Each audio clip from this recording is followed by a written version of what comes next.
Tikriname sukčių tikrintuvo tikrinimo atsiliepimus. Ateik, pasižiūrėsim kartu, ką jūs manote. Štai toks buvo tikrinamas laiškas. Jei išdidinu, kad mums geriau matytųsi, pirmiausiai patikriname, iš kur siųstas laiškas. Portalas eta vrm.lt. vrm.lt puslapis oficialus, prikibti nėra prie ko, tikriname toliau. Taigi skaitome tekstą toliau ir ieškome nuorodų.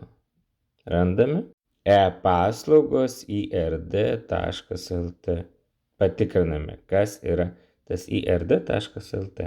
Informatikos ir ryšių departamentas. Puslapis taip pat yra oficialus.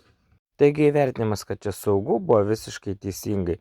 Žinoma, tiesioginių nuorodų geriau nespausk, o nueik tiesiai į ird.lt ir pasitikrink, ar toks dokumentas ten yra. Ta gali perduoti ir atskambinęs savo bankui. Taigi, sukčių tikrintuvas veikia puikiai. Šįkart mūsų klientą konsultavo nekompetentingas banko darbuotojas. Ką manot jūs, pakomentuokit, ar pritarėte mūsų?